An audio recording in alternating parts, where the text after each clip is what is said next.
What's up, guys? This is Soda Online from Team Avalon. This is a while. It has been a while since I make a video for our channel. The reason why is because honestly, right now for Vanguard, there's really nothing motivating me to make content for it because to me, Vanguard is very stale. So today I am going to introduce this channel to a new card game that our team is playing, and I feel this card game is way better than Vanguard right now. It's much more fun, it's much more interactive. It's been popping off everywhere. People that play Vanguard probably know this game too because it's technically by the same company. It's also by Bushiroad. But yeah, no, I'm gonna make a deck profile for this deck that I've been playing since the beginning of its release, and I really like it. It is a top tier deck, and normally I don't really like to play top tier decks, but this deck is just to me just really fun because it has it fits a lot of my play style, which is reactive, because I like to react to whatever my opponent is doing. This deck does all of that. I tried out other decks too, but it's not as good and it's not as fun as this one that I'm about to show you guys. So the deck that I'm going to do a deck profile on right now is for a game called Shadowverse Evolve. You can also play this game mobilely. It's also a mobile game, but if you play the mobile game, the physical game is a little tiny bit different. It's not the same. A lot of skills for cards has changed because in the mobile game is really broken, so they kind of balanced it out a little bit. But the craft I'm gonna be doing is for DragonCraft, which is a very, very strong deck. It's literally the best deck of set 1, and I'm pretty sure it's gonna be the best deck of set 2 as well. And the other decks like Swordcraft and DragonCraft is nearly like in the same level. But this one is just better because it has more reactive play than Sword. So I'm gonna start out with a cost of 1, and then we're just gonna go higher after that. All right. So for the 1 cost, I play 3 Bellringer Angels because she has Ward and she costs 1, and her last word, which that's what the L stands for, last word, is when she dies, you draw a card. So pretty much it's just free draw engine, plus Ward is like a shield, so you basically have a shield on board in turn 1, which is really nice.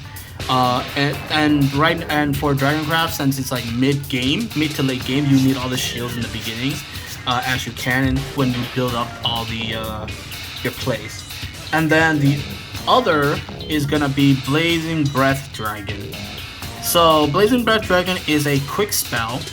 It's a spell, but it has the quick ability, meaning like you can basically counter right during your opponent's turn. So you can respond during your opponent attack phase or end phase.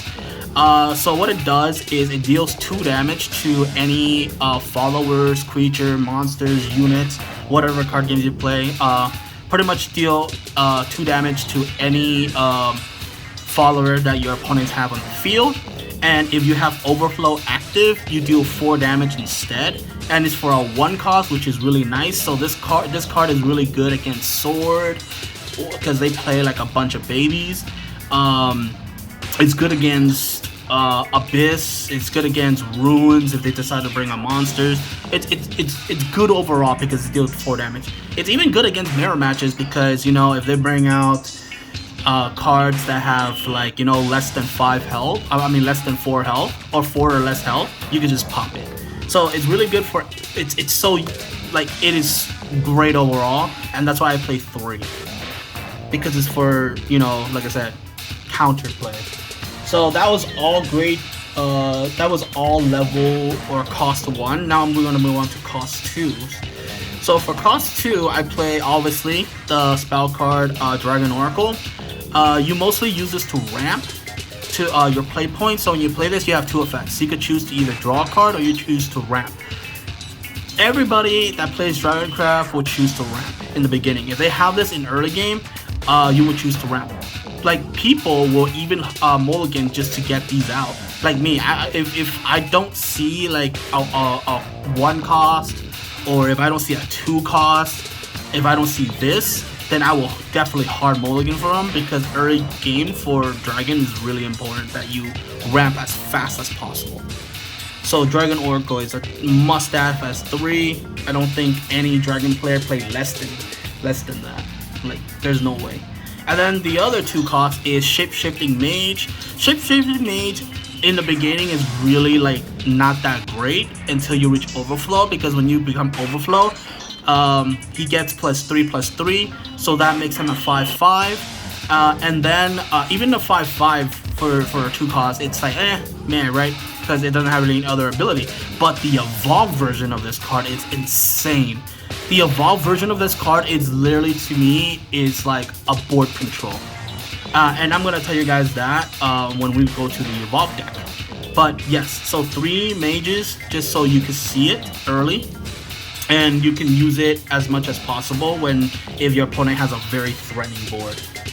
And then that's all for the 2s. Let's move on to the 3s. So for the 3 cost, I play 3 of Serpent Wrath. So Serpent Wrath is a really cool card. So it's the same thing as the Dragon's Breath or Blazing Breath. So it's a quick as well. It deals 5 damage to one of your opponent's followers, and if Overflow is active, you get to draw an extra card.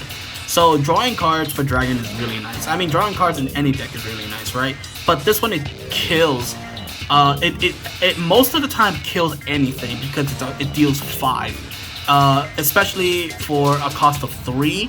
By turn 3, nobody will play anything that, you know, has their health is like higher than 5. It's either at 5 or less. So this thing takes it out. Plus, if you are Overflow, you draw a card, and since if you're gonna be responding to your opponent, you could cast literally both of these. If you have 4 player points left remaining during your opponent's turn, if your opponent does, like in the late game, they do decide to like bring something out that has like 7 life or something, you can cast this, and then afterward cast that, and if you are Overflow, you will draw a card, and then you deal 4. So that's like a pretty good counter that you can do against decks that has like big monsters, such as dragons. You could do that to dragons as well. So to get rid of their big beater, or to get rid of the ward, or whatever they have, right? So it's really cool, and the drawing is really nice. Like I said, like, who doesn't love drawing? The next card is actually a very, very good card in my opinion. Is Dragon Warrior. So Dragon Warrior, all it does is you evolve for 1. That's it. So you're paying 3. For a 3/3. Lackluster. But the evolved version is actually really, really good as well. So the evolved version for me is more of a board control. So this is more like another board control card in my opinion. So this is literally just another board control card. And for a 3/3 with a 1 evolve, so that's 4 costs in total. So for a chance for you to get rid of their field, which is really good, especially if it's an early game, then you know you get rid of their monsters, you get rid of their units, their followers. They have to rebuild more. And then the last card I play is Elena Dragon Knight. So this one is another ramping card, but it has to be destroyed, so it has to die because that's the last word. But this card does have a sail. So a sail means you can attack an enemy's follower that is standing. And so normally in Shadowverse you can only swing at monsters or swing at followers or units if they're rested, right? But with a sail you could swing at them while they're standing.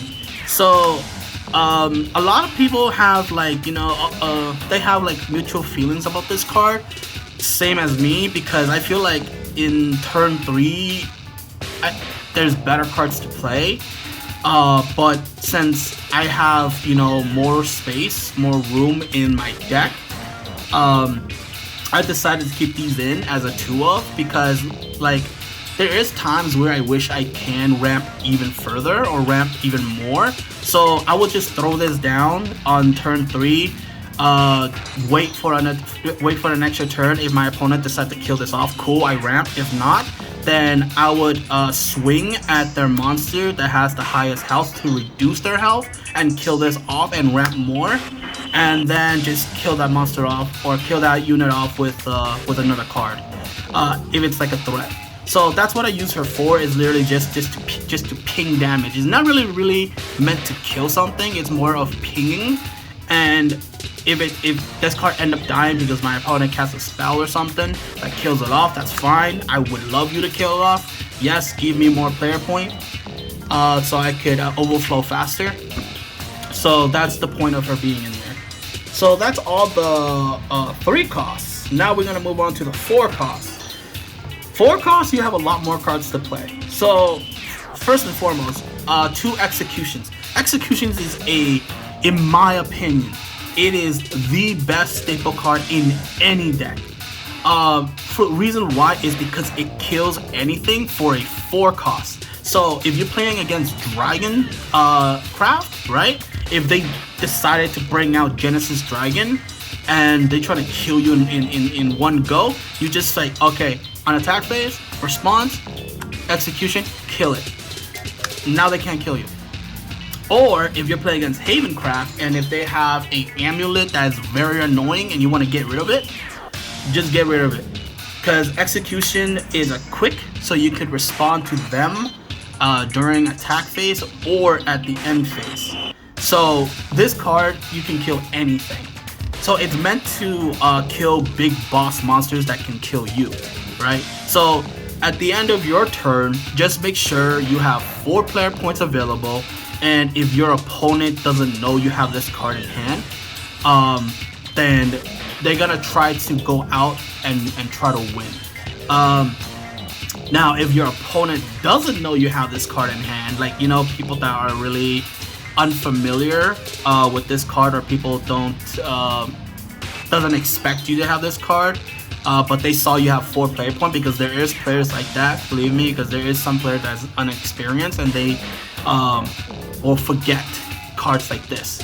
So if they do,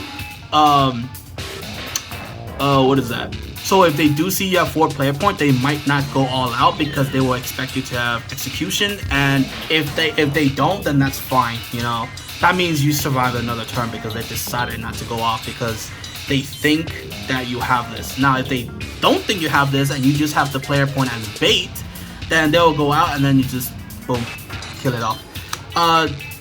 So like I said, in my opinion, this is one of the best and one of the most important cards in set 1 right now, because we don't really have anything that kills amulet except for him. So for against Havens, this is your best friend. Against Dragon, this is your best friend. Against not really Sword, I'd say Runecraft. Against Runecraft, if they decide to D-shift OTK you, this is your best friend. So yeah, 2 executions. Staple. I'm calling it right now. It is a staple in every deck. And of course, I'm gonna play 3 Dragon Guard. It has Ward, and then if you have Overflow, it becomes it gets +2/+2. So this is a 6/7. So a 6/7 shield on your field, it's a little bit hard to get rid of, right? So see, this is the situation I'm talking about. So if your opponent has a Ward that is a 6/7, you could kill it off with execution, or you can kill it off with Blazing Breath and also the Serpent Wrath. That's how you kill them off. That's how you get rid of your ward or your opponent's ward without really attacking with your own units. So yeah, so this is a 6/7 blocker, right? 6/7 blocker on your field, which is really hard to get rid of unless your opponent is playing cards that making it disappear over attacking it.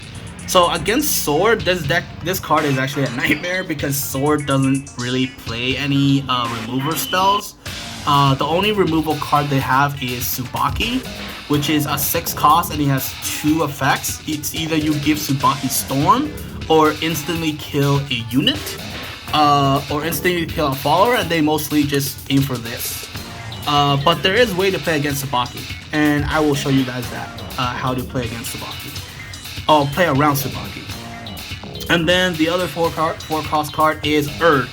Erd is another, in my opinion, set 1 most staple neutral craft card, is because this is another removal. This is another board control card. So pretty much when you call her, her fanfare is you choose one of your opponent's followers and put it into the EX area. But then when you evolve into her, you banish the card that's in the EX area. So they cannot even call it back. So pretty much this is for you to get rid of threats. So if you play against DragonCraft, if they decided to throw out Fafnir to board wipe you, bring this out, put Fafnir into the EX, and then evolve, and then just banish Fafnir so they can't even bring it back out. So this is just another board removal or board control card. So Erd is really good. 2 of Erd. I don't think you need more than 2. And then the last is your most important DragonCraft card. This is the card that you most likely is gonna win with. Forte. Forte, it is a 4 for a 5/1. Now you're thinking 5/1 with 1 shield, and I could just throw down a blazing breath and kill this off, right? Here's the thing though.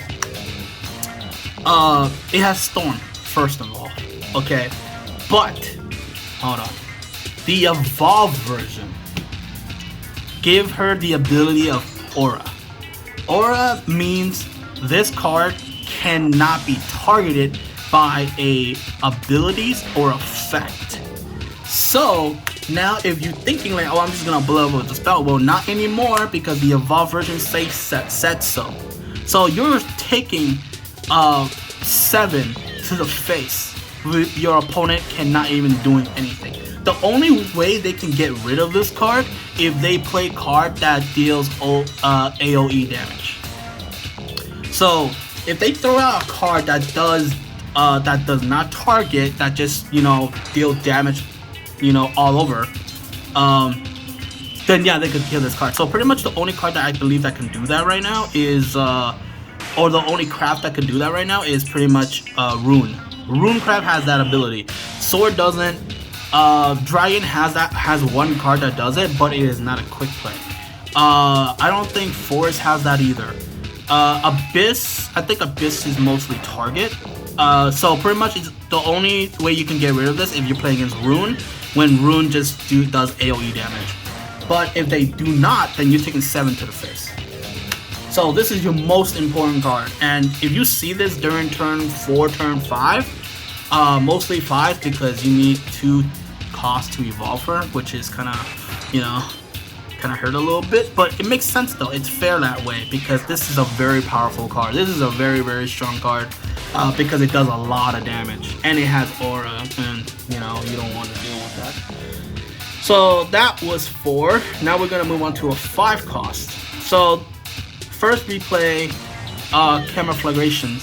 So this card is the one card I was talking about that does 5 damage to each follower on the field. That's include you, by the way. So you dealing damage to everybody on the field, including yourself. But as you can see, it's not a quick play. So you mostly play this card when your field is empty. Or if you just have Bellringer on the field and you just want to get rid of it. But you mostly play this card when your field is empty and you just want to kill all your opponent's followers, like Sword. If your opponent plays Sword, yeah, their field is gone and they would have to rebuild it. Same thing with Forest. Because Forest, they summon a lot of tokens, they summon a lot of stuff. You throw this down, bye-bye tokens, bye-bye everything else. So you mostly play this, just as a board wipe, and it hurts yourself. So that's why I don't play 3. I play 2 just for that, situations that I need to get rid of everything on the field. So only 2 of this. And then I play 3 of a card that is restricted. It's the only card that is restricted in JP. you can only play one of this in JP. But in English, you could play all three, and I love the hell out of it. Shenlong. So Shenlong, Fanfare, which is on place. You draw 2 and you discard 1 card from your hand. Really powerful already. He also has Ward. He is a 4/5 Ward, but when he evolves, oh my goodness, when he evolves, you heal 5 life, right? Is it 5 or 4? I believe it's 5. Yes, you heal 5 life. So, like, dragons literally have everything. They have the damage, they have the board control, they have the board wipe, they have counter plays, they have healing, they have shields for days. So that's why I love dragons, and that's why dragon is so strong, is because they literally have everything. So Shenlong 3 up, I'm pretty sure Shenlong is gonna get restricted to 1 as well in America, because this card is very, very powerful. Very powerful. And remember, like I said, there's a way to play around Tsubaki. So what happens?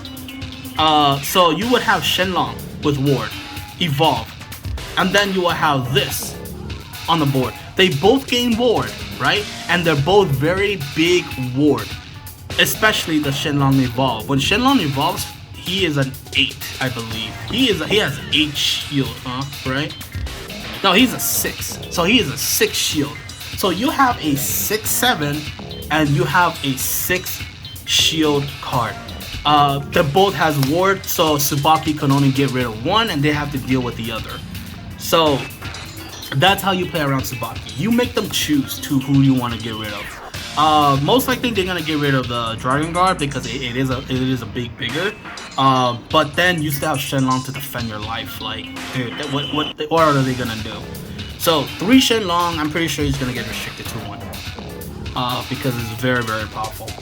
Now let's move on to the 6 cost, but I don't play 6 cost, so I only have 7 cost, and I only play 1 card that's a 7 cost.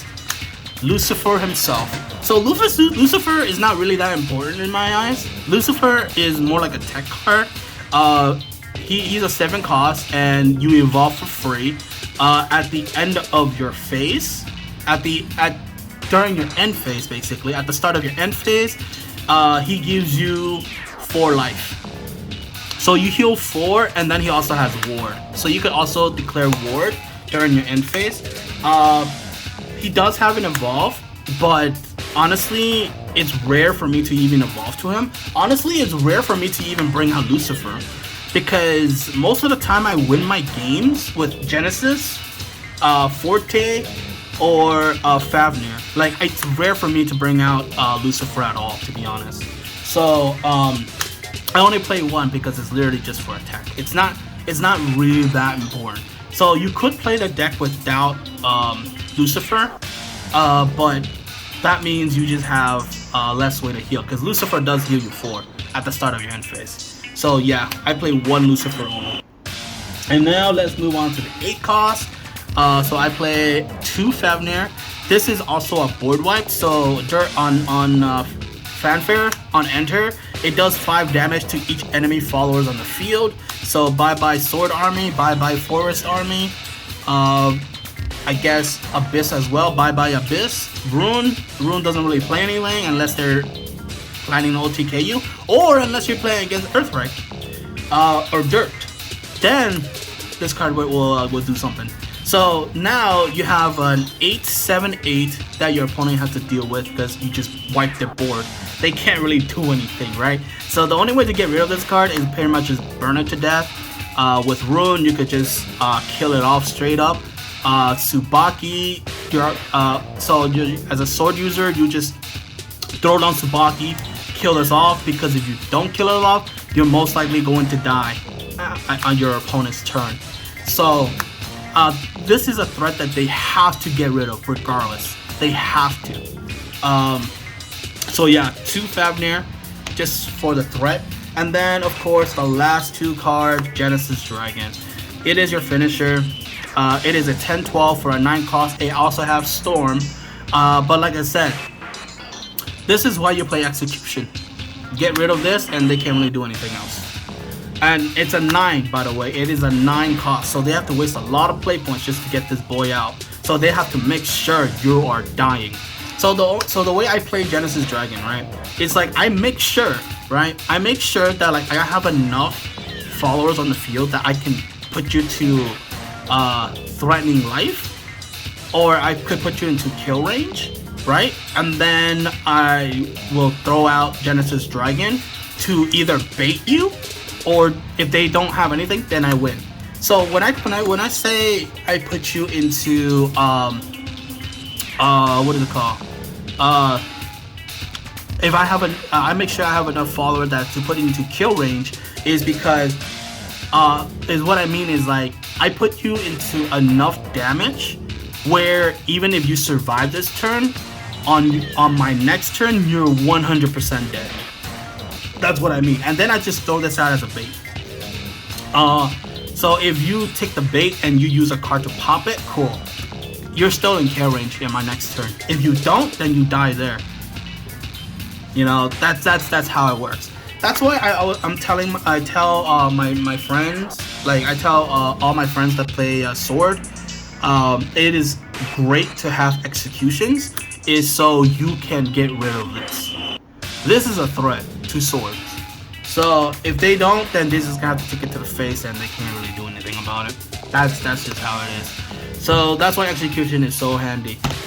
So now let's move on to the evolve. You already see the one Lucifer that I'm playing. So this Lucifer, instead of ward, your Lucifer has Bane. Bane is pretty much Death Touch from MTG. So pretty much whatever it hits or whatever hits it, die instantly. So yeah, and then also instead of healing, like the original, like the unevolved version of Lucifer, this version of Lucifer, it doesn't heal, it deals damage to each leader, each enemy leader. So you deal 4 damage, and you don't rest it, so it always stays standing. So that's the one Lucifer. The one Evolve Erd, this is the one I'm talking about. When it says on Evolve, select a card in an opponent's EX area and banish it. So pretty much you play the original Erd, put it into EX, you evolve it, and then you banish the card that's in the EX. So get rid of threats basically. 2 Fortes, because you don't really need 3 because you should win, you know, on your second Forte. So it has Storm and Aura, and it's swinging for it's a 7/3, so it's swinging for 7 in the face if they can't respond to it. Okay. And then 2 Shenlong, it has Ward and Evolve. Your leader heal 5. It is a 5/6 shield. Basically, that's it. Very strong. 2 Shift Daisy Mage. Like I said, it has Assail and Bane. So that's what I'm saying. Like, so you mostly use this just to kill threats. So if like let's say you're playing against Rune, Sword, Forest, pretty much anything, right? Oh, actually, Havens as well. Let's say that they have their boss monster route. So for Forest, it would be Sea Queen, right? You kill it because it has Assail and Bane, so it dies. Not Forest, Sword, Tsubaki. Just kill it. Get rid of it. Don't even look at it. It's not even gonna be on the field any longer. For Rune, Flame Destroyer. Kill it. Because it's for the fact that it has Assail and Bane, it means it dies regardless, no matter what. Yes, your card died too, but it is a worth sacrifice. Trust me. There's times that you don't even care if Shifting is alive or not. You just want that card to die. The last 2 would be Dragon Warrior. Dragon Warrior on Evolve, you choose one of your opponent's follower, and then you deal it 3 damage. So it's an early game board control, and it's a 4/4, so it's really good. So you on Evolve, you choose one of your opponent's baby monster or baby units, whatever, that has 3 or less lives, and then you just kill it. You sit on the field for a good while. On your next turn, swing for 4 damage to face, and they might be most likely just gonna have to take it. So yeah, so this is my Shadowverse Evolve deck, and the original deck or the main deck. Like I said, I really have fun with this. There is other cards that people play that I've tested it, and I'm not gonna lie, I'm not a fan of it. And I'm gonna show you guys the cards. So first and foremost, people play Path of Purgatory. I used to play this card. Don't get me wrong. I used to play this card before I have Erd, and it works really well. But now since I have Erd, I feel Erd is better. So I took him out for it. And then people for the Evolve deck, some people play the one copy of the Bellringer Angel because on Evolve you choose one unit and you deal 2 damage to it, and that's it. It's still a 0/2 with last word draw. I used to play her as well, but then when I realized, like, you know what, I never go into her because if I go, let's say I go first, right? I'm never going to have the play point to evolve into her because if I do have the play point, I might as well play something that is better, right? So let's say a first turn, you go first, you play Bellringer, cool. Sit there, ward. If your opponent doesn't destroy it, your turn, you have to 2 play point. With the 2 play point, I'd rather play Dragon Oracle, or I'd rather play Ship-Shifting Mage and just let it sit there. So I never really evolved to her ever in my so I don't use her at all. And then so people have, like, you know, different feelings about this, mixed feelings about this card. I don't even know how to say her name, to be honest. So pretty much what she does is on Fanfare, when she enters the field, you put a dragon token into the EX area, and then the other one is you rest her, you pay 2 play points, and then you call a dragon from your EX area, and that dragon gains rush. And not only that, if you're in overflow, you gain the 2 play point back. So you're basically playing the dragon for free. I used to play her as well. I took her out because honestly, it's for me it is a waste of a turn, right? Because first of all, if you don't if you have 3 play points, you're just gonna throw it out, let it sit there, have a dragon. So I have a dragon on the EX area, and that's all it is. And if you decide to wait until you have overflow to play her, it's not worth it because I'd rather play a big beater monster than play her, rest her, bring out the dragon. The dragon has rush, but then again, she's still rested, so you still have 1 attack wasted. So for me, in my opinion, it's just a waste of a turn. And honestly, whenever I have to discard for Shenlong, I mostly just discard her because I don't use her at all. The other cards that people play is this one, Wyvern Cavalier. So this one, it says on Fanfare, you put the top card of your deck into your EX area, and then that card play point costs 2 less to play. I tried this out for like a week, and I'm not gonna lie, I hate the hell out of this card. I don't understand how people play this card. It really is a waste of a 5 player point when you can use the 5 play points for Shenlong. You can use it for Forte. You could use it for a lot more stuff than this guy. So I never really liked them in the first place. Another card people have a choice to play is this one. It comes from the trial deck, Sea Brand Dragon. The reason why people play this is because if you're at overflow, this card gains Storm. That's it. Very lackluster. Not a fan. And that's it. That's all the cards that other people have. Obviously, if you want to play the third one, you can. But no, that's all the cards that other people plays. If they don't have, you know, the cards that I have, they have other options. But yeah, this is the deck. I hope you guys enjoy this deck profile. And finally, since you know there's a game that I'm in love again with, hopefully I could put out a lot more content for you guys, and maybe some fight videos for Shadowverse. And for Vanguard, right now there's really nothing special. I feel when set 11 comes out, that's when I will start making a deck profile for Vanguard again. But for right now, nothing special is happening. The game is very stale to me, especially at my locals. If you don't see, like, you only see like really 2-3 decks, right? You see Gandiva, Messiah, Hexa Orb, and Willista. That's all you see. You don't really see anything else. I have Gandiva. I hate playing it. I mostly play Overlord because it's a lot more fun for me, and it is, you know, it's not as OP as Gandiva. And Eva dropped like hard. You know, you can't really play the way you want her to play anymore for Eva. So Eva is kind of dead. So yeah. Thank you guys for watching for this deck profile. I hope you guys enjoy this.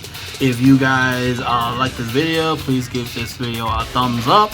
If you're not subscribed, please subscribe to this channel. It will help us out a lot more in the future, and it will motivate us to, you know, give you guys more content and maybe even bring new content into the mix. So yeah, thank you for watching, and all of you have a wonderful day. Have a good night, have a good morning, depends on when you watch this video. Thank you, and this is Sword Art Online signing out. Bye bye.